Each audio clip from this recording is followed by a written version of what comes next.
नमस्कार दोस्तों, एक बार फिर आप सभी का स्वागत है आपके अपने चैनल यूसीआई कराला लाइव पर। और लास्ट क्लास में हमने सीखने की कोशिश की थी वर्ब का चैप्टर जो हमने स्टार्ट किया था। और वर्ब में बहुत ही अच्छे से आपने ध्यान दिया होगा वीडियोस पे, जो भी कंटेंट्स आपको दिए गए थे, ऐसा मैं अपेक्षा करता हूं। और टाइप्स ऑफ वर्ब्स हमने की थी। देखिए, स्टार्टिंग से हमने चीजें सीखी थी। हमने यहां से शुरू किया था। वर्ब क्या है? वर्ब बेसिकली एक ग्रुप ऑफ लेटर्स है, VERB। वर्ब शब्द है। उसके बाद वर्ब शब्द तो है, लेकिन शब्द तो और भी है, नाउन्स हैं, प्रोनाउंस हैं, सभी शब्द हैं। तो वर्ब में खास बात क्या है? वर्ब में खास बात है कि ये नाउन की तरह नेमिंग वर्ड नहीं है, नाम वाला शब्द नहीं है वर्ब, या प्रोनाउन की तरह नाउन को रिप्लेस करने वाला शब्द नहीं है, या एडजेक्टिव की तरह मॉडिफायर नहीं है, एडवर्ब की तरह वर्ब का मॉडिफायर नहीं है, प्रेपोजिशन की तरह पोजीशन नहीं बताता, कंजंक्शन की तरह कनेक्ट नहीं करता, और इंटरजेक्शन की तरह सडन फीलिंग्स को नहीं शो करता। वर्ब एक ऐसा शब्द है जो बेसिकली आपको तीन मुख्य चीजों के बारे में बताता है। हालांकि अलग अलग और भी दो चार चीजें ये बताता है, जैसा कि मैंने आपको लास्ट क्लास में बताया था, बट मेनली मुख्यतः वर्ब जो होगा वो एक्शन, काम, क्रिया के बारे में, state of time, present, past, future के बारे में, या फिर कोई वस्तु आपसे बिलोंग करती है, आपका अधिकार है किसी पर, ये सारी चीजें आपको बताता है। तो हमने इसमें जो सीखा था इसके बाद कि भाई every main verb has three main forms plus two inflectional forms. Inflection मतलब एडिशनल। इनफ्लेक्शनल को आप समझ सकते हैं, अगर ये शब्द पल्ले ना पड़े तो इसका मतलब होगा एडिशनल, अतिरिक्त, एक्स्ट्रा, जैसे आईएनजी। और वो एडिशनल फॉर्म क्या क्या थी वो भी हमने सीखा था। किसी भी वर्ब की फर्स्ट फॉर्म, जैसे कम है फर्स्ट फॉर्म या गो है फर्स्ट फॉर्म, सेकंड हो गई गो की वेंट होगी, कम की केम हो गई, वैसे ही थर्ड फॉर्म जैसे कि गॉन हो गई। किसी भी वर्ब की, वर्ब क्या है? एक्शन या पोजेशन या समय बताने वाला शब्द है। और वर्ब की तीन मुख्य फॉर्म होती हैं, दो एडिशनल फॉर्म भी होती हैं। जैसे कि गो एक वर्ब है तो इसकी गो, वेंट, गॉन, ये तीन तो भाई मेन फॉर्म्स हो गई। इसके अलावा जो फॉर्म्स बनती हैं वो बनती हैं फर्स्ट में ही आईएनजी जोड़कर। जैसे गो फर्स्ट था तो गोइंग बन गया, या कम फर्स्ट फॉर्म हो तो कमिंग बन गया, राइट हो, WRITE राइट हो तो राइटिंग बन जाएगा, READ रीड हो तो रीडिंग बन जाएगा। और वैसे ही जैसे फर्स्ट फॉर्म में आईएनजी जुड़ती है और आईएनजी फॉर्म का हम क्रिएशन करते हैं, वैसे ही सेम फैशन में फर्स्ट फॉर्म में कभी एस तो कभी ईएस भी जोड़ा जा सकता है। उससे जो वर्ब क्रिएट होती है वो भी ऐसी बनेगी, जैसे गो, ईएस जुड़ा गोज। कम में सिर्फ एस जुड़ा क्योंकि कम में ऑलरेडी ई था, तो एस जोड़ा तो कम्स। अब ये एक्स्ट्रा वर्ब फॉर्म्स भी दो हमारे पास हैं, तीन मेन फॉर्म्स हैं। अपनी सहूलियत के लिए हम V1, V2, V3 यानी कि वर्ब की फर्स्ट फॉर्म, वर्ब की सेकंड फॉर्म, वर्ब की थर्ड फॉर्म तक गिनते हैं। अपनी सहूलियत के लिए, टू फैसिलिटेट, हम क्या कर लेते हैं, V4 और V5 भी पढ़ लेते हैं। मैंने बताया था तीन ही फॉर्म्स मेन होती हैं, ये दो एक्स्ट्रा हैं, होती वर्ब्स ही हैं, ये एक्स्ट्रा फॉर्म्स हैं, मेन फॉर्म हमारी तीन ही है। तो सिर्फ एक सहूलियत हो जाए पढ़ने में, इसलिए हम कह देते हैं कि V1, V2, V3, V4, V5, लेकिन ऐसा है नहीं, तीन ही है। तो V4, V5 हमने अपने पर्सनलाइज व्यू में रखा है, ठीक है। और वैसे भी एग्जामिनर आपसे कभी नहीं पूछेगा कि मेन वर्ब की कितनी फॉर्म्स हैं। आज तक तो ऐसे एग्जाम SSC कभी पूछा नहीं है, तो ऐसा होने वाला भी नहीं है। अब एग्जामिनर का मतलब है कि there will be a question and you need to answer the correct way. मतलब आपको होना चाहिए कि भाई चार ऑप्शंस हैं, क्वेश्चन क्या है, और आपको आंसर देना है जो करेक्ट है आपके अकॉर्डिंग।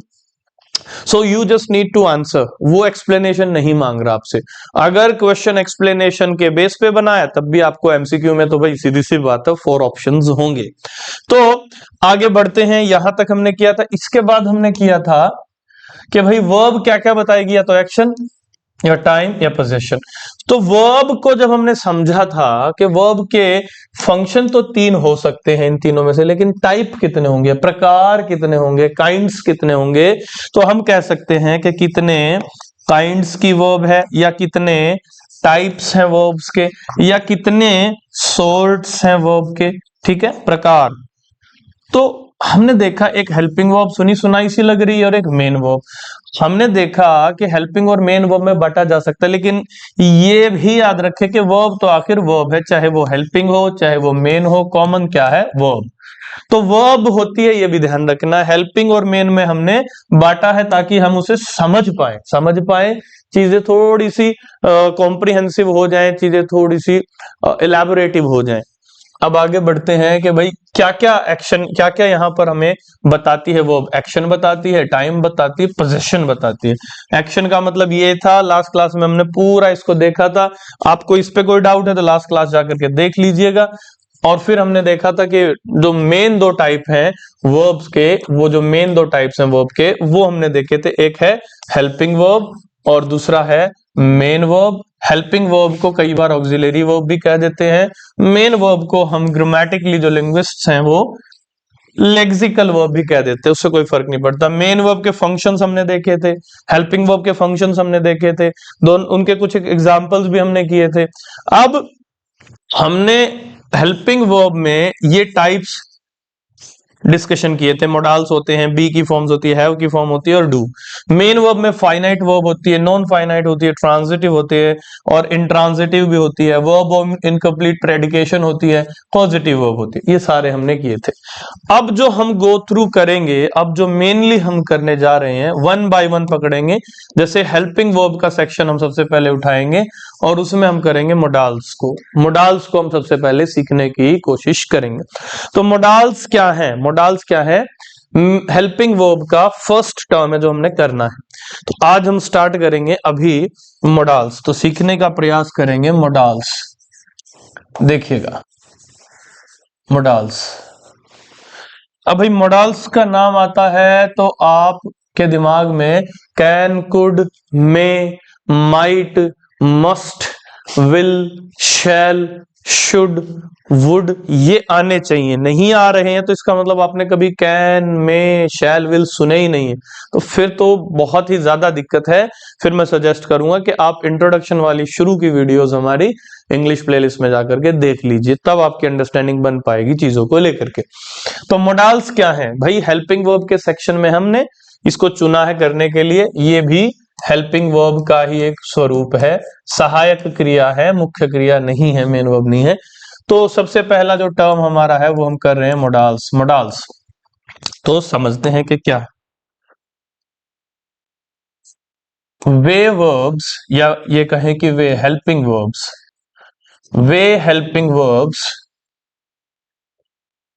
जो कभी भी मेन वर्ब्स का काम नहीं करती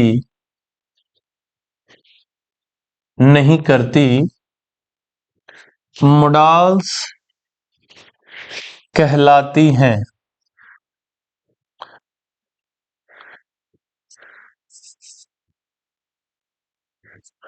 वे हेल्पिंग वर्ब जो कभी भी मेन वर्ब का काम नहीं करती मोडाल्स कहलाती। ये बात जरूरी क्यों है सर लिखनी? इसलिए बताता हूं, जरूरी है।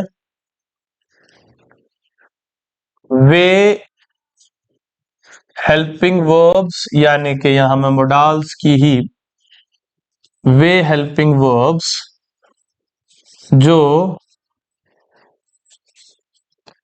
मोडाल्स और मेन वर्ब दोनों का काम करती हैं, उन्हें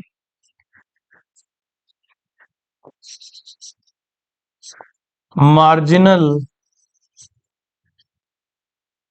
मोडाल्स या सेमी मोडाल्स कहते हैं।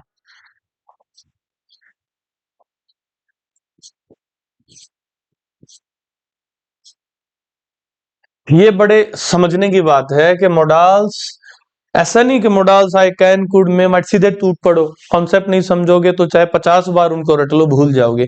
कॉन्सेप्ट वो ताकत है, कॉन्सेप्ट वो हथियार है कि एक बार ढंग से उस पर फोकस करो, एक ही बार में काम हो जाए, दोबारा पढ़ना ही ना पड़े। लेकिन जब आप रटते हो चीजों को, जो कि ग्रामर में पॉसिबल है नहीं। ग्रामर कोई भी ग्रामर है, देखिए लैंग्वेज के बारे में बोला जाता है, language is an arbitrary ornament, कह सकते हैं कि मनमानी है, निरंकुश है, भाषा मनमानी है। लेकिन ग्रामर बहुत साइंटिफिक होती है हर भाषा की। तो इंग्लिश की जो ग्रामर वो भी बहुत साइंटिफिक है और मैथमेटिकल है, मैथमेटिक्स की तरह ही है।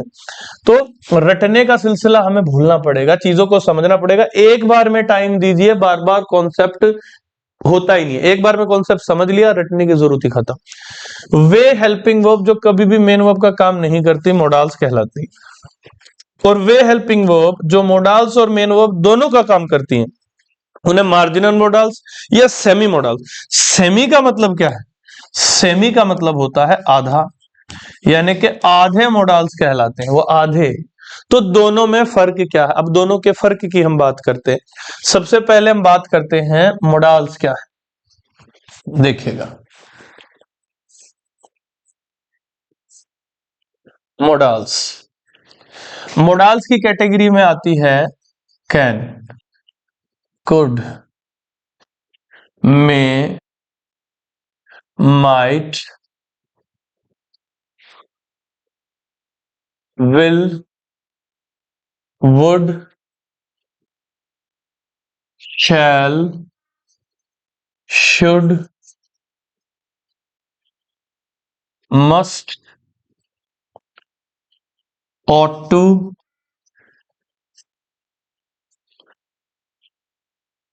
ये हो गए आपके 1 2 3 4 5 6 7 8 9 10। अब देखिए टोटल इनकी संख्या होती है 13। 13 में क्या है देखिए, हम यहां बात करते हैं अब सेमी मोडाल्स की, जिनको आधे मोडाल्स कहा जाता है। सेमी क्यों? क्योंकि ये आधे मोडाल्स हैं और आधे मेन वर्ब भी हैं, मतलब कभी मेन वर्ब तो कभी मोडाल्स का काम करते हैं। इस कैटेगरी में आपके पास है 3, नीड, डेयर और यूज्ड टू, ये 3। इन 10 को इन 3 को मिलाएंगे तो टोटल हो जाते हैं 13। 13 ही होते हैं मोडाल्स।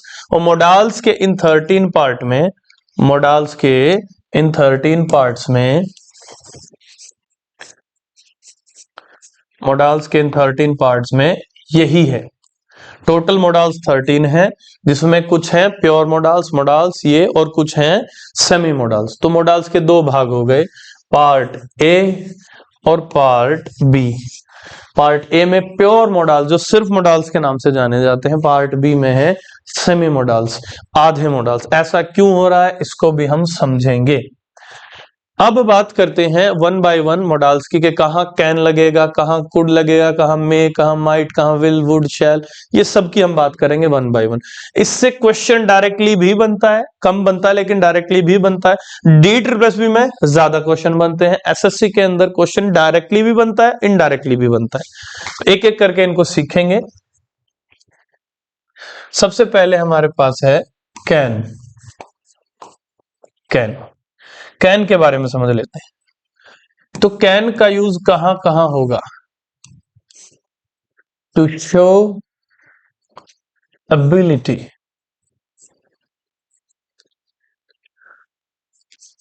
सामर्थ्य, सामर्थ्य भी नहीं, मैं इसे कहूंगा क्षमता।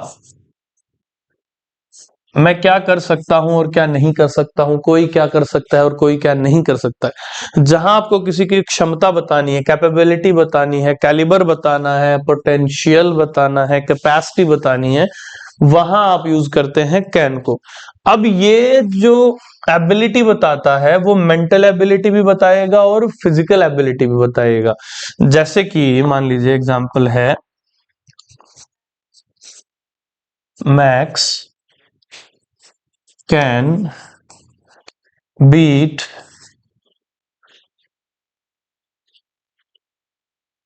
John in chess. यहां मैक्स जॉन को चेस में पीट सकता है, हरा सकता है, मतलब मेंटल एबिलिटी की बात हो रही है। लेकिन अगर मैं इसी एग्जांपल को ऐसे करूं, Max can beat John in fight, तो चीजें बदल जाती हैं। अब ये फाइट हो गई, फिजिकल की भी बात हो सकती। तो यहां कहने का मतलब जो कैन है, जो हमारा कैन है, वो आपको मेंटली कोई किसी से बेहतर है ये भी बता सकता है, और फिजिकली कोई किसी से बेहतर है ये भी बता सकता है। तो it's all about ability, what you are able to do. ठीक है, तो ये हुआ आपका एबिलिटी की बात। हम क्या कर सकते हैं, क्या नहीं कर सकते हैं, और एग्जांपल देख लेते हैं। जैसे I can hit, I can hit the ball, मैं बॉल को हिट कर सकता हूं। They can run fast, they can run fast, वे तेज दौड़ सकते हैं, उनमें ये कैपेबिलिटी है। ठीक है, ये एबिलिटी है। तो कैन का सीधा सा मतलब है एबिलिटी से, क्षमता से, पोटेंशियल से, कैलिबर से, कैपेसिटी से। ये हुआ कैन का फर्स्ट। अब आगे बढ़ते हैं कि कैन और कहां यूज हो सकता है। देखिए कैन और कहां यूज हो सकता है। नंबर 2, अगर आपको अपने इनफॉर्मल वे में, फ्रेंड्स में, फैमिली मेंबर्स में, या फिर ये मान लीजिए जिनको आप जानते अच्छे तरीके से, चिर परिचित लोगों के बीच में, एक्वेंटेड लोगों के बीच में आप हैं, अगर आप हैं तो वहां एक्वेंटेंस के तौर पर आप इनफॉर्मल वे में कई बार परमिशन ग्रांटिंग या अलाउइंग के लिए, परमिशन, अब परमिशन देने के लिए भी और परमिशन लेने के लिए भी, टेकिंग, दोनों के लिए आप कैन का यूज कर सकते हैं। कहां, जहां आपको इनफॉर्मल वे में लगे कि भाई इनफॉर्मल है। इनफॉर्मल का मतलब क्या हुआ, ओनली इन इनफॉर्मल कंडीशंस या सिचुएशंस आप कह सकते हैं।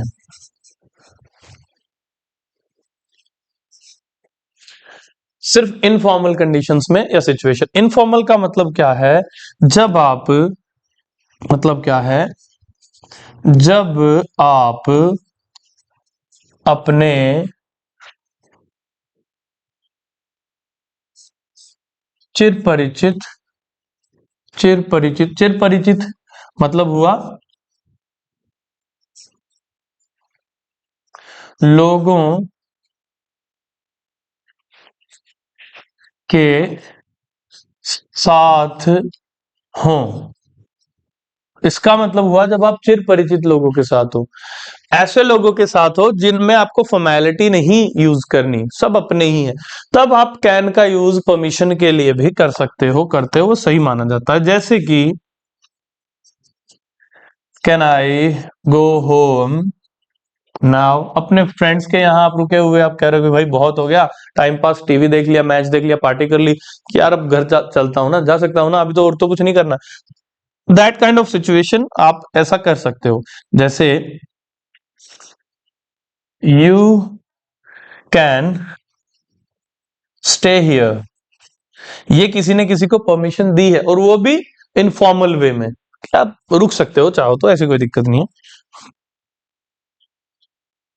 Can I use your phone, जब आप कैन यूज करते हो तो मेक श्योर आप सामने वाले को अपनी बराबरी में रख रहे हो। ठीक है, या तो अपने से नीचे रख रहे हो या अपनी बराबरी में रख रहे हो, मतलब इक्वल रैंक के लोग आपस में बात करेंगे, एक फ्रेंड दूसरे फ्रेंड से बात करेगा तो कैन का यूज करेगा।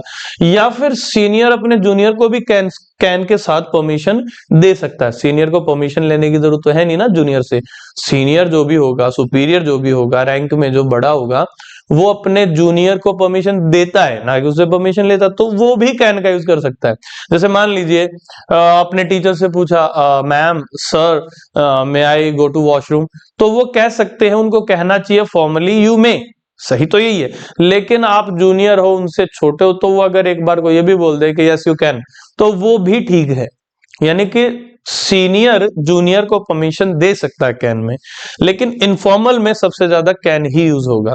इनफॉर्मल का मतलब जहां बहुत ज्यादा तकल्लुफ या ये कहें कि फॉर्मेलिटी नहीं यूज करना चाहते, सब अपने ही लोग हैं, या फिर जो अपना नहीं भी है आप उसे ज्यादा रिस्पेक्ट वगैरह नहीं देना चाहते, देना भी चाहते हो और नहीं भी। जैसे आप मान लो किसी की कहीं पे आप हो, शॉपिंग कर रहे हो किसी मॉल में और वहां आप कपड़े ट्राई कर रहे हो, आपने भी बिल पेमेंट करने का टाइम आ गया, तो कोई है वहां पर, कोई व्यक्ति है, उसने कहा can I use your phone for a second.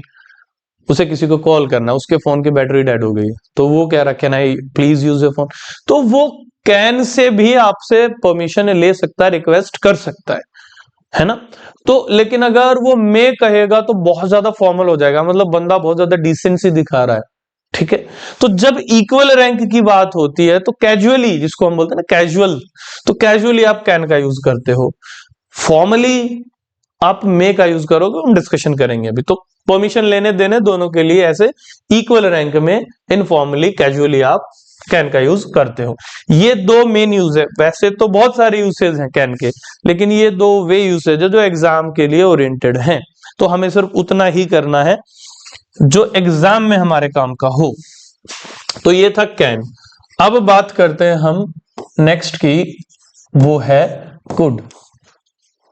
अब कुड भी एक मॉडल है, ऑक्सिलरी है, तो समझते हैं कहां कहां कुड का यूज होगा। कुड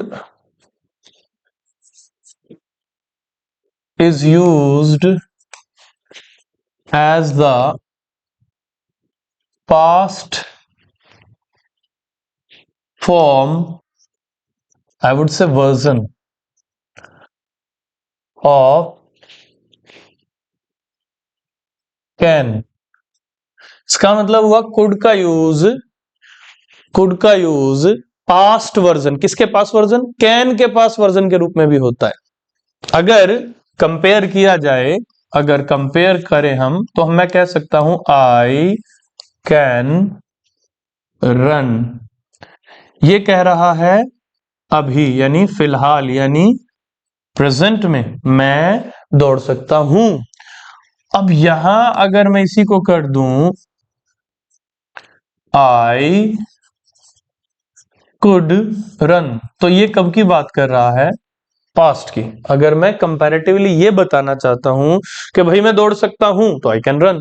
अगर मैं ये बताना चाहता हूं कि नहीं तब दौड़ सकता था अब नहीं दौड़ सकता, 2 दिन पहले दौड़ सकता था, 2 घंटे पहले दौड़ सकता था अभी नहीं, या 20 साल पहले दौड़ सकता था, 10 साल पहले, पास्ट का मतलब पास्ट है, तो मैं कहूंगा मैं दौड़ सकता था, मैं दौड़ सकता था, मैं दौड़ सकता था, तो मैं कुड में जाऊंगा। और अगर मैं दौड़ सकता हूं, it means I am totally talking about present now, सकता हूं, तो फिर मैं क्या कहूंगा, आई कैन रन। तो इससे हम कह सकते हैं कि could is use as the past form और पास्ट वर्जन ऑफ कैन। पहली बात तो ये है, यहां पर भी कुड का यूज कैन के पास्ट फॉर्म के रूप में होता है। दूसरा एक और यूज है इन नरेशन। नरेशन बोले तो डायरेक्ट स्पीच, इनडायरेक्ट स्पीच आपने जरूर पढ़ी होगी। In narration can is changed into could. मतलब क्या हुआ इस बात का, इसका मतलब यह है जब narration, direct speech, indirect speech आपको दी जाती है, तो अगर कहीं रिपोर्टेड स्पीच के अंदर यानी इन्वर्टेड कॉमास वाले सेंटेंस के अंदर कैन आ जाए, CAN कैन आ जाए, तो आप उसे कुड में बदल देते हो। जैसे कि एग्जांपल्स की बात करते हैं थोड़ी सी समझने की। रवि सेड टू कवि, रवि सेड टू कवि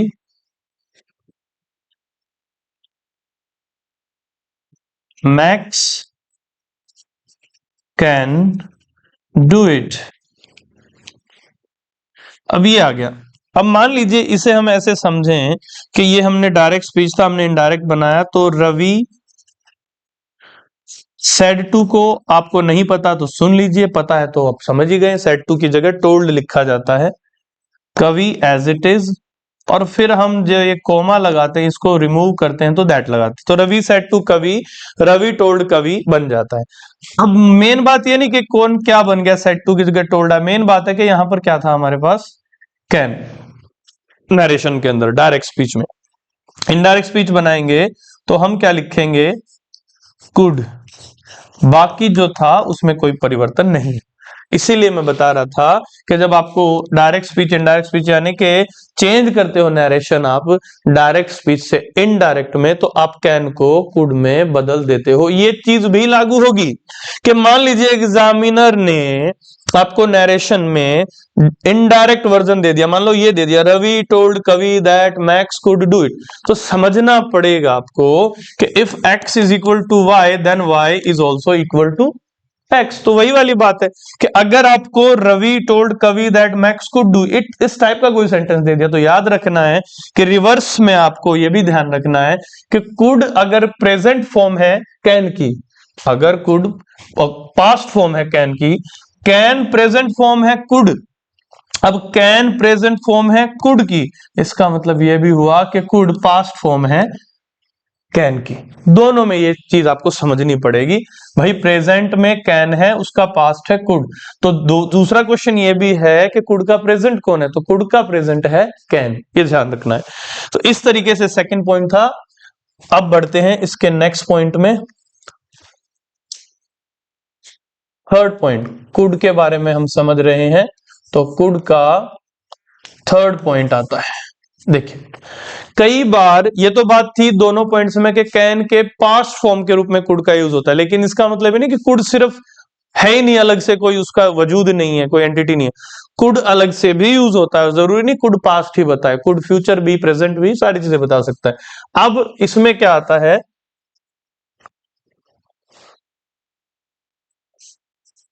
to show a humble request। Humble request का मतलब बहुत ही विनम्रता पूर्वक की गई प्रार्थना, ठीक है, विनम्र प्रार्थना मैं जिसको कहूंगा, या विनम्र निवेदन हम जिसको हिंदी में कहते हैं, बहुत ज्यादा हम्बल रिक्वेस्ट करना, बहुत ज्यादा अर्ज करना। तो किसी से बहुत ज्यादा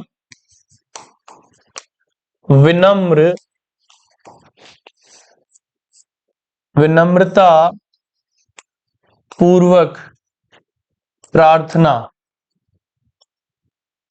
किसी से बहुत ज्यादा विनम्रता पूर्वक प्रार्थना करने के लिए आप कुड का यूज करते हो। और ध्यान रहे ये यहां पर कुड प्रेजेंट बताता, पास सिर्फ उन्हीं दो में बताता, किन दो में बताता था, यहां कुड का पास होता है जब आप बात करते हो कि प्रेजेंट में कौन क्या कर सकता है, कैन है, कौन क्या कर सकता था, अब नहीं कर सकता, कर सकता था। पास्ट की अगर मैं कैपेसिटी की बात करूं, पास्ट के किसी के मेंटल या फिजिकल सामर्थ्य की बात करूं, पास्ट की क्षमता की बात करूं, तो कुड है।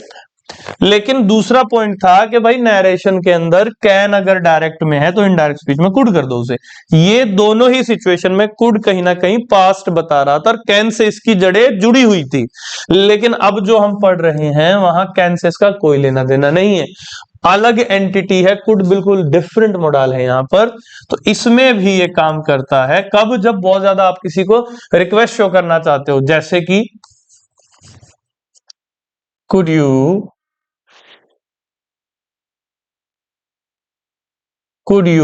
Please move a bit. का मतलब जैसे मान लीजिए आप किसी सीट पर या ट्रेन की बर्थ पर बैठे हैं और कुछ ऐसा है कि एडजस्ट करना पड़ रहा है, या आप किसी से सीट मांग रहे हो कि आप थोड़ा सा खिसकेंगे कृपा करके, मुझे बैठना है, मुझे परेशानी है, मैं बीमार हूं, या फिर मैं अनकंफर्टेबल हूं, जहां पर भी हूं वहां बैठना है, या मैं खड़ा हूं जगह नहीं है, जैसे बसों में आजकल हो जाता कई बार।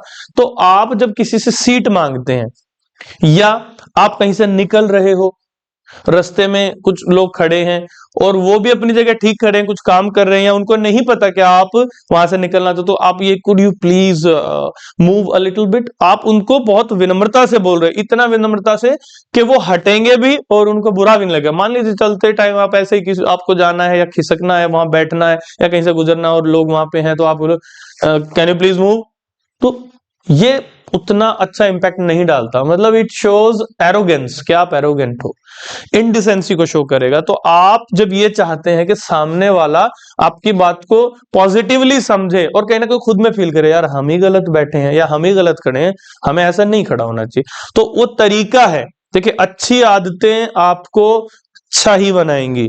अगर आप किसी को अच्छा कहते हो, मान लो आप कहोगे कि सर आप तो बहुत अच्छे हो, मैं अच्छा नहीं हूं, आप अच्छे हो इसीलिए आपको मैं अच्छा लग रहा हूं, ये फैक्ट है। और खराब आदतें, लेट उठना, पढ़ाई ना करना, रोज डिटर्मिनेशन करना, कल से पढ़ाई करूंगा, कल से मैं पढ़ाई करूंगा, कल से सब कुछ तहस नहस कर दूंगा, 10 घंटे पढ़ लिए अगले दिन और फिर अगले 10 दिन पुस्तक ही उठा के नहीं देख रहे, तो भाई इसका कोई फायदा नहीं है। ये खराब आदतें हैं, गलत आदतें हैं।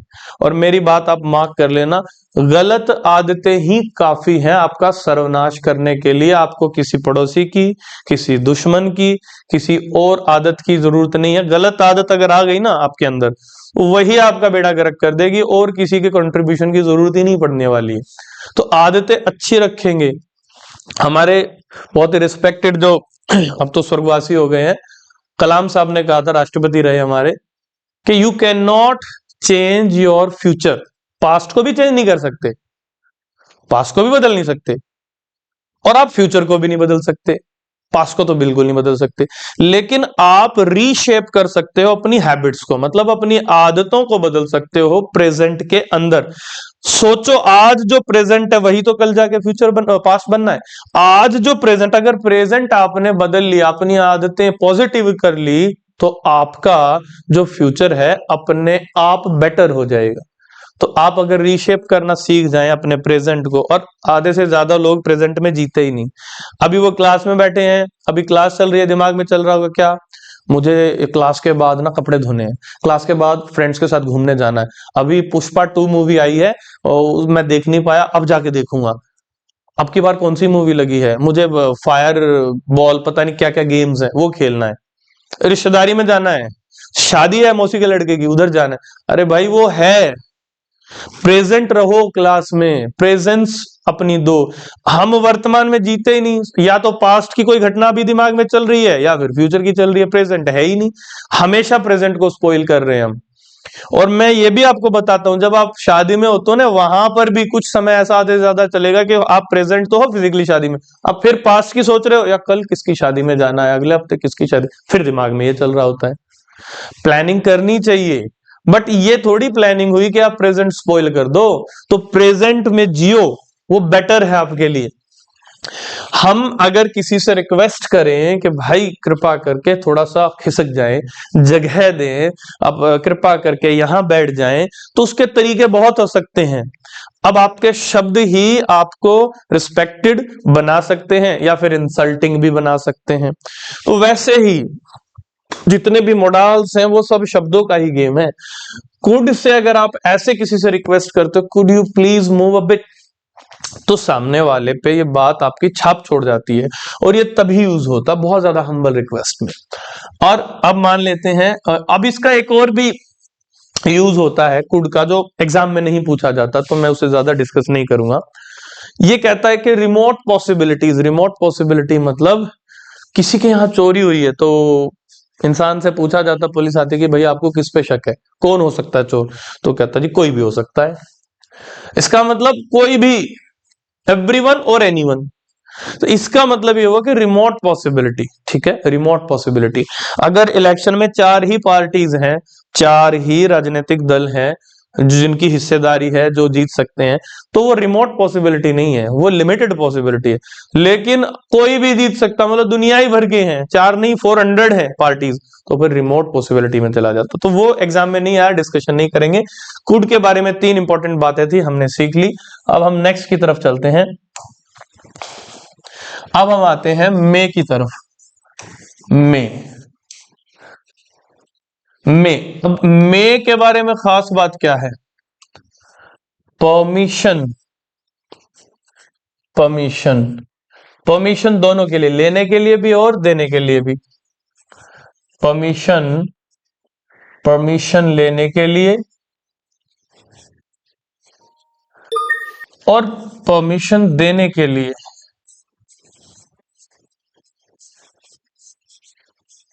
इसे समझना आप, to ask for permission, permission मांगना लेना, और टू ग्रांट परमिशन, आज्ञा मांगना आज्ञा देना, आस्क फॉर या फिर ग्रांट, तो दोनों में आप मे का यूज करते हो परमिशन के कैटेगरी में। अब ध्यान से सुनना मेरी बात। अगर आप इंटरव्यू के लिए कहीं गए हो और आपको, सीधी सी बात है, दरवाजा बंद भी हो सकता है, खुला भी हो सकता है, मोस्ट प्रोबेबल है कि बंद होता है, तो क्या ऐसे ही जाओगे और दरवाजा खोल के घुस जाओगे? नहीं, आप पूछोगे, दरवाजा ओपन करोगे, अंदर कम आओगे। कुछ लोग होते हैं आदत से बहुत मजबूर, उनको वहीं पे निकाल भी जाता है, पूरा अंदर घुस के और फिर खड़े होगे, मे आई कम इन सर। उनका खड़े होने का स्टाइल भी ऐसे, मतलब अभी ये दंड पेल के दिखा देंगे। वो कम तो उनको बोलना पड़ता है, yes you may because you have already come in, है ना, क्या ही बोले। लेकिन इंटरव्यूअर उनको वहीं नेगेटिव हो जाते हैं उनके बारे में, उनका ये रूड व्यवहार देख करके, बिहेवियर देख करके, ना, इसको नहीं लेना है। तो आपको जब मे की कंडीशन पता होगी तभी आप समझ पाओगे इसके यूज को। तो परमिशन लेते हैं जब, इस टाइप से एग्जाम्पल बनता है, मे आई ज्वाइन यू। अब ये कहां से सेंटेंस आया? आप कहीं घूमने गए हो, ग्रुपिंग हो रखी है, आप अकेले गए हो, कहीं कोई ग्रुप बैठे, 3 4 5 6 लोग बैठे हैं, और आपको लग रहा बड़े पॉजिटिव है, आपकी उनके साथ बनेगी, वो अपना बातचीत कर रहे हैं, और या फिर आप किसी रेस्टोरेंट में हो, वहां पर भी 2 4 लोग बैठे हैं, और आपको लग रहा है कि हमारी बात बन सकती है, हम ज्वाइन कर सकते हैं, तो आप बड़े ही विनम्र तरीके से वहां पे परमिशन मांगोगे कि मैं आई ज्वाइन यू, क्या मैं भी बैठ सकता हूँ भाई आपके साथ? अगर उनको लगेगा तो दे विल से, अगर पॉजिटिव होंगे, आपकी अपीयरेंस उनको ठीक लगेगी तो they will say yes you मे। तो मे का मतलब है परमिशन मांगने से भी, परमिशन देने से भी। May I come in sir, may I come in ma'am, may I take this. जैसे आप अगर फ्लाइट से कहीं जाते हैं तो एयर होस्टेस आती हैं, आपके पास सामान होता है, आपके पास कुछ चीज होती है, तो वो हमेशा कहती है मे आई, मतलब मैं उठा दूं इसको, मैं रख दूं, प्लेस कर दूं इसको, मैं यहाँ ये कर दूं। तो वो परमिशन बहुत ही डिसेंटली मांगती हैं आपसे। और परमिशन देने के लिए भी, यस यू में लीव। किसी ने किसी से पूछा क्या मैं जा सकता हूं जिम में, आई गो नाउ? अगर परमिशन देने वाले की इच्छा है आपको जाने देने की, अलाउ करने की, तो कहेगा यस यू में लीव, हाँ आप जा सकते हो, जाओ भाई, कोई दिक्कत नहीं। तो ये ऐसे ही सेंटेंसेस हैं जो में से बनते हैं, जो परमिशन लेने और परमिशन दे। और फॉर्मल, ये ध्यान रखना है, ये दोनों ही सिचुएशन फॉर्मल वर्जन है। फॉर्मल, फॉर्मल बिहेवियर को, फॉर्मल कॉन्वर्सेशन को दिखाते हैं, फॉर्मल कॉन्वर्सेशन को दिखाते हैं, फॉर्मल कॉन्वर्सेशन, फॉर्मल, इनफॉर्मल नहीं है ये, ठीक है, ये भी याद रखना है आपको। बातचीत जो है वो सभी के बीच में हो रही है, फॉर्मल डिसेंट हो रही है। नेक्स्ट पे चलते हैं, मे का नंबर 2 यूज, मे का नंबर 2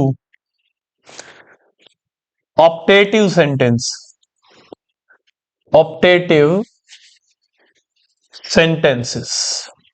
अब जो ऑप्टेटिव सेंटेंस है इसके बारे में समझना है हमें बहुत ध्यान से। ऑप्टेटिव क्या है? ऑप्टेशन क्या होता है? इच्छा, इच्छा, इच्छा, इच्छा की बात करें यहाँ।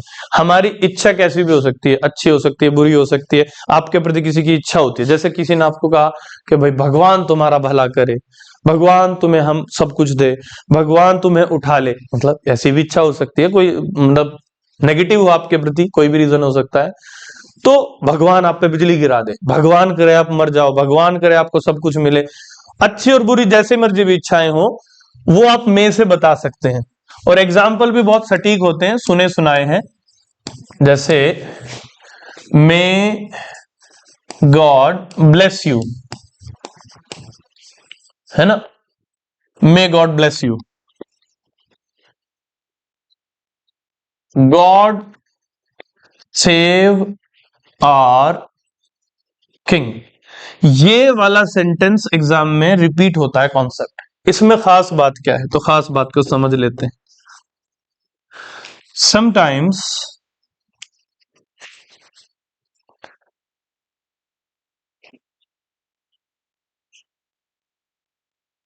may is not written in sentences, but if the sentence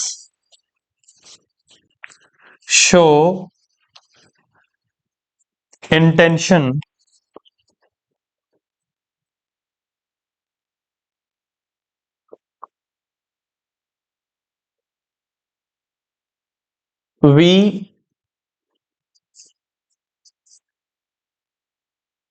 we consider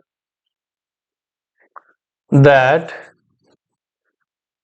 it is a desire. It is a desire. It is a desire regarding some person. इसको मैं आपको समझाऊंगा, टेंशन ना ले।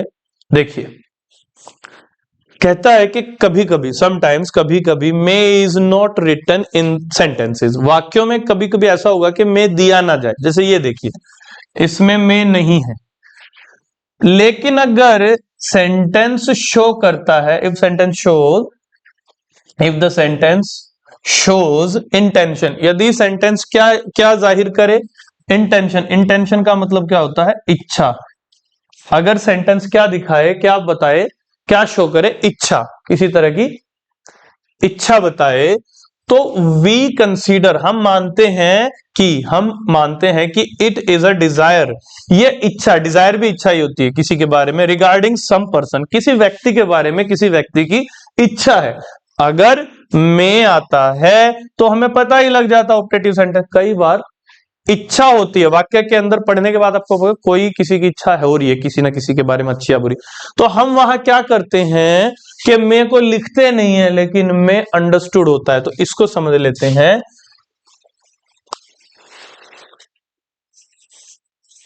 कभी कभी सेंटेंसेस में मैं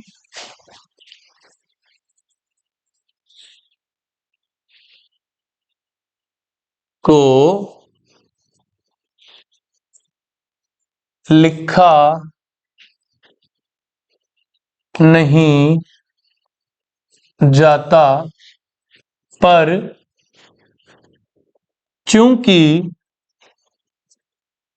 सेंटेंस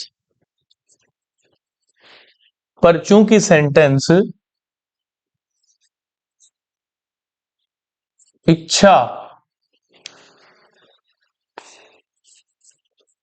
बता रहा है, इसीलिए,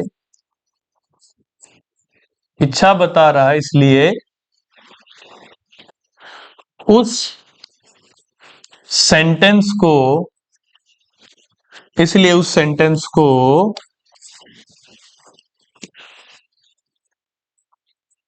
ऑप्टेटिव सेंटेंस ही माना जाता है, ऑप्टेटिव सेंटेंस ही माना जाता है, और मैं को सेंटेंस में ना होते हुए भी, मैं को सेंटेंस में ना होते हुए भी अंडरस्टूड, यानी कि वो है, अंडरस्टूड माना जाता है। ये कहानी मैं क्यों गा रहा हूं पता है आपको? क्योंकि जब ये सेंटेंसेस आते हैं, जैसे ये सेंटेंस आ गया, गॉड सेव आवर किंग। मान लो इसको बोल दिया जाए ए पार्ट, इतने को बोल दिया जाए बी पार्ट और इसको सी पार्ट। तो एग्जामिनर कहता है कि भाई ये एक सेंटेंस है और डी पार्ट है नो एरर। इसमें आप एबीसीडी में से आंसर दो। आपका दिमाग जिन्होंने पढ़ा है कॉन्सेप्ट उनका दिमाग चलेगा और सही भी है कहीं ना कहीं कि भाई गॉड तो सिंगुलर सब्जेक्ट है, सिंगुलर सब्जेक्ट के साथ हमें जो वर्ब चाहिए वो होती है वर्ब में एस या ईएस वाली वर्ब। कौन सी वर्ब एस ईएस वाली? वही वर्ब जो मैंने आपको शुरुआत में बताई थी कि बनती है हर वर्ब की जो तीन मेन फॉर्म बनती हैं और फिर उनके अलावा दो एडिशनल बनती हैं। ये रही, जैसे गो का गोज बना है, किसी भी वर्ब की फर्स्ट फॉर्म में सिर्फ फर्स्ट फॉर्म में ही एस या ईएस लगा देते। तो जो एस ईएस लगा देते हैं वो जो वर्ब बनती है, ये वाली जो वर्ब बनती है, ये सिंगुलर थर्ड पर्सन सब्जेक्ट के लिए बनती है। किसके लिए? सिंगुलर सब्जेक्ट जब भी कोई आएगा ना एक सिंगुलर थर्ड पर्सन, उसी के लिए बनाई जाती है ये वाली एस ईएस वाली वर्ब। यही बात मैं यहां आपको बता रहा हूं कि जब ये सेंटेंस दिया जाता है तो इसमें ज्यादातर हम में से गड़बड़ी कर देते हैं। क्या सोचकर? सर ने बताया था सिंगुलर सब्जेक्ट थर्ड पर्सन में होगा तो वर्ब में एस ईएस लगाना है, सिंगुलर वर्ब बन जाएगी। तो भाई यहां सिंगुलर सब्जेक्ट दिख तो रहा में, तो यहां सेव्स होना चाहिए, फर्स्ट फॉर्म नहीं, फर्स्ट में एस ईएस होना चाहिए। लेकिन मैं कह रहा हूं यहां आंसर हमारा नो एरर है। क्यों है उसी को मैं समझा रहा हूं कि कभी कभी समटाइम्स में इज नॉट गिवन, मतलब कभी कभी सेंटेंसेस में मे को लिखा नहीं जाता, मे को लिखा नहीं जाता। इस सेंटेंस में मे नहीं लिखा है, God may save our king नहीं लिखा है, नहीं लिखा जाता। क्यों नहीं लिखा जाता? पर चूंकि सेंटेंस इच्छा बता रहा है, सेंटेंस क्या बता रहा है कि कोई किसी के प्रति इच्छा कर रहा है। इसका मतलब कोई व्यक्ति है जो किसी दूसरे व्यक्ति के प्रति इच्छा कर रहा है कि इसके साथ ऐसा हो जाए, अच्छा या बुरा, ठीक है। क्योंकि कोई किसी की इच्छा बता रहा है सेंटेंस में, इसलिए उस सेंटेंस को ऑप्टेटिव सेंटेंस ही माना जाता है। क्या माना जाता है? ऑप्टेटिव सेंटेंस, इच्छा वाला। ऑप्टेटिव मतलब इच्छा वाला वाक्य मान लिया जाता है। और मे को सेंटेंस में ना होते हुए भी अंडरस्टूड मान लिया जाता है। मतलब मे नहीं है फिर भी मे को सेंटेंस में मान लिया जाता है। तो ध्यान दो, कोई कह रहा है कि गॉड हमारे राजा को बचा ले, ऐसे किसी व्यक्ति की इच्छा है, तो ये ऑप्टेटिव इच्छा वाला वाक्य है। इसमें मे नहीं है लेकिन मे अंडरस्टूड है, लिखा नहीं है बट वो है। तो ध्यान से समझो, मे क्या है? मे क्या है? एक मोडाल। मे क्या है? एक मोडाल। और जब भी आप मोडाल यूज करते हो ध्यान देना, I may go, I can go, I must go, I will go, I shall go, I could go, I would go, I use to go. सारे ही मोडाल्स अपने बाद क्या लेते हैं? वर्ब की सिर्फ फर्स्ट। कोई भी मोडाल सेंटेंस में होगा तो वर्ब की, मेन वर्ब की कौन सी फॉर्म आएगी? सिर्फ फर्स्ट। सिर्फ फर्स्ट का मतलब मैं बता देता हूं, ना सेकंड, ना थर्ड, ना आईएनजी वाली फोर्थ, और ना ही एससीएस लग के आएगा। सिर्फ फर्स्ट फॉर्म आएगी, शुरुआत की पहली फॉर्म आएगी मोडाल अगर सेंटेंस में होगा तो। यहां तो है नहीं सर, वही बता रहा हूं, है नहीं, लेकिन चूंकि वाक्य इच्छा वाला है तो लिखा नहीं गया है। इसमें लिख दोगे तो भी सही माना जाएगा सेंटेंस। गॉड के पहले अगर आप मे लिख दोगे, may God save our king या God may save our king, may God या God may save our king, दोनों ही सही। और बिना मे के भी ये उतना ही सही है। इसी चीज का फायदा एग्जामिनर उठा लेता है क्योंकि वो समझता है कि बच्चा तो इतना समझ नहीं पाएगा। वो क्या दिमाग लगाएगा? सिंगुलर सब्जेक्ट में एससीएस वर्ब में आना चाहिए। अगर सिंगुलर सब्जेक्ट दिया तो उसके थर्ड पर्सन के सिंगुलर सब्जेक्ट के साथ जो वर्ब है वो एससीएस में आनी चाहिए। सर ने सिखाया था, ये भी तो बताया था सर ने कि अगर वाक्य पढ़ने के बाद आपको पता लगता है कि सेंटेंस क्या शो कर रहा है, इंटेंशन, इच्छा, तो we consider that it is a desire regarding some person, मतलब वो किसी व्यक्ति के प्रति किसी की इच्छा है। इन दैट केस हमें समझना पड़ेगा कि मे वहां है नहीं पर वो है, लिखा नहीं है पर वो अंडरस्टूड है, क्योंकि इच्छा वाला वाक्य बिना मे के कंप्लीट ही नहीं होता, बनता ही नहीं। इसीलिए इसमें आंसर क्या आएगा? मे के बिना होने पर भी डी, यानी कि नो एरर। तो कभी कभी सेंटेंस में मे को लिखा नहीं जाता, पर चूंकि सेंटेंस इच्छा बता रहा है इसलिए उस सेंटेंस को ऑपरेटिव सेंटेंस ही माना जाता है और मे को सेंटेंस में ना होते हुए भी अंडरस्टूड मान लिया जाता है।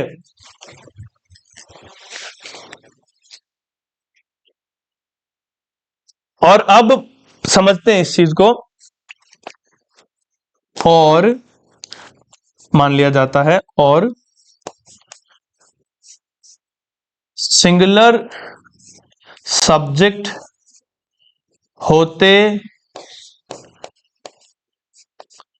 हुए भी V1 यानी कि वर्ब की फर्स्ट फॉर्म का ही यूज किया जाता है। ध्यान रहे एस नहीं आती, किया जाता है, ये ध्यान रखना है हमें।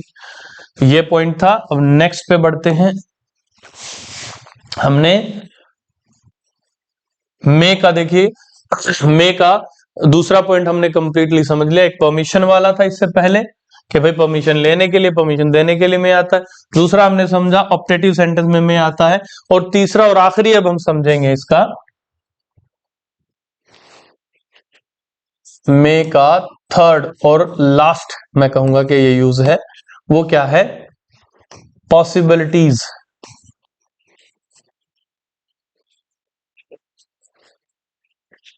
Possibilities showing situations. ऐसे सिचुएशंस, वो परिस्थितियां जिनमें प्रोबेबिलिटीज और पॉसिबिलिटीज आर शोन। मतलब अगर आपको लगता है, बताया जाता है कि ये हो सकता है, ये नहीं हो सकता है, कोई कार्य हो सकता है, तो मे का यूज पॉसिबिलिटीज, चांसेस, प्रायिकताएं, इनमें किया जाता है। और वो भी कब? लगभग लगभग आप मान के चल सकते हैं कि 50% चांसेस को या प्रोबेबिलिटीज को शो करने के लिए मे का यूज होता है। 50% चांसेस, मतलब किसी काम की होने के चांसेस उतने हैं, ना होने के भी इतने। तो इसमें एग्जांपल दे सकते हैं, इट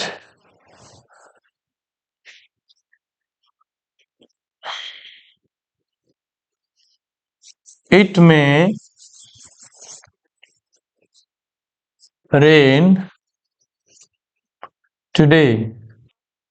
आज बारिश हो सकती है, मतलब 50% चांस हो भी सकती है और नहीं भी। दे में कम, वे आ सकते हैं। दे में कम, मतलब वे आ भी सकते हैं और नहीं भी, कोई श्योरिटी नहीं है भाई, हो सकता है आ जाए, हो सकता है ना आए। तो ये दोनों ही सिचुएशन को शो कर रहा है। 50% होने के भी चांस है, 50% ना हो काम, ऐसे भी चांसेस हैं। अब बात करते हैं कि जब आप इन दोनों को कंपेयर करते हो, मे के तीनों फॉर्म्स को, यानी कि परमिशन लेना देना हो गया, प्रोबेबिलिटी ऑप्टेटिव सेंटेंस हो गया इच्छा वाला, और ये थर्ड हो गया, तो इनमें आपने क्या सीखा कि मे या कोई भी मॉडल वर्सेटाइल है। जितने भी मॉडल्स हैं वो सब मल्टीपर्पज है, अलग अलग यूसेज में। कुड है, पास्ट भी होता है, कैन के पास्ट में भी यूज होता है, लेकिन कुड की अपनी अलग इंडिविजुअल डिफरेंट एंटिटी भी, आइडेंटिटी भी है, वहां पर भी वो यूज होता है। तो मे की ये तीन मेन यूसेज थे। इसके बाद हम चलते हैं नेक्स्ट पर। ये है माइट। माइट, ये हमारा नेक्स्ट मॉडल है, माइट।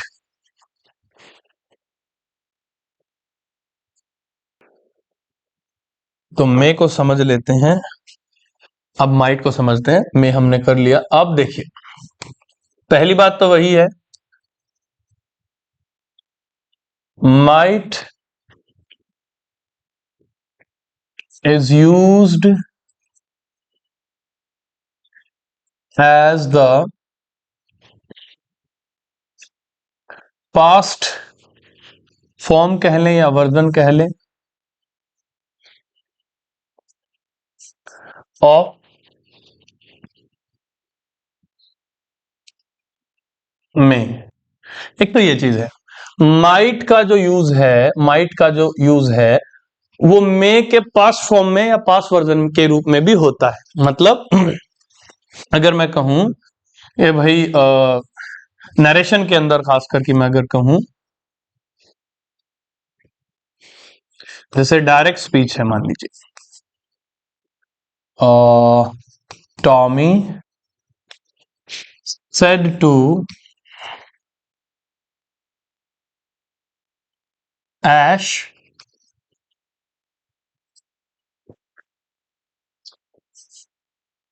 इट में ब्रेक,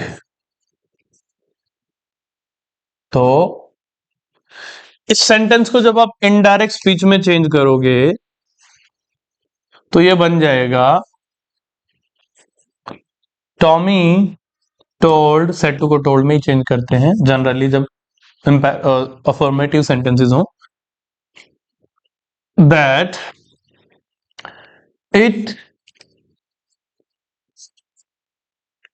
अब इट लिखने के बाद ये में था हमारे पास, लेकिन अब ये बदल जाएगा माइट में, ये चेंज हो जाएगा माइट में।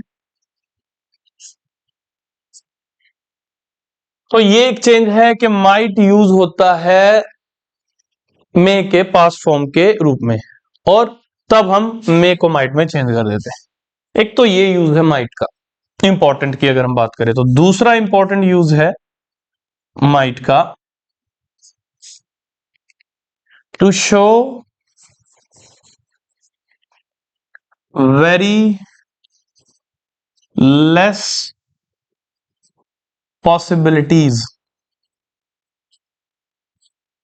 मतलब बहुत बहुत कम, बहुत ही ज्यादा कम चांसेस, किसी काम की संभावनाएं, बहुत कम चांसेस को दिखाने के लिए, मतलब जिस काम के होने के चांस बहुत कम हो, कोई काम हो तो सकता है लेकिन बहुत ही रेयर चांस है। जैसे मान लीजिए कोई पेशेंट है, भगवान ना करे, डॉक्टर ने बताया उनके रिलेटिव्स को कि भाई इसके बचने के चांसेस बहुत ही कम है, ये बहुत ही कम वाली जो सिचुएशन ये माइट है। जैसे मान लीजिए एग्जांपल ले लेते हैं, he never studies so he dash pass. अब खुद बताओ, वो कभी पढ़ता लिखता नहीं है, वो अध्ययन ही नहीं करता, कभी नहीं पढ़ता, तो उसके पास होने के चांसेस कितने हैं? बहुत ही कम। हो सकता है तुक्का लग जाए, या हो सकता है वो थोड़ा बहुत पढ़ गया हो कभी पेपर के टाइम पे ही। तो ऐसी सिचुएशन में हम लगाते हैं माइट को। ये दो ही यूसेज है माइट के जो सबसे ज्यादा पूछे गए हैं, इसके अलावा माइट का यूज नहीं होता। यहां तक हमने मोडाल्स जो कि हेल्पिंग वर्ब का फर्स्ट सेगमेंट था हमने कंप्लीट कर लिया। आशा करता हूं आपको चीजें समझ आई हैं, नहीं आई हैं तो कमेंट सेक्शन आपके लिए खुला है, आप वहां पर हमें बताएं कि सर ये वाली चीज उतने अच्छे से क्लियर नहीं हुई, या इसमें एग्जाम्पल ज्यादा चाहिए दोबारा करा दीजिए।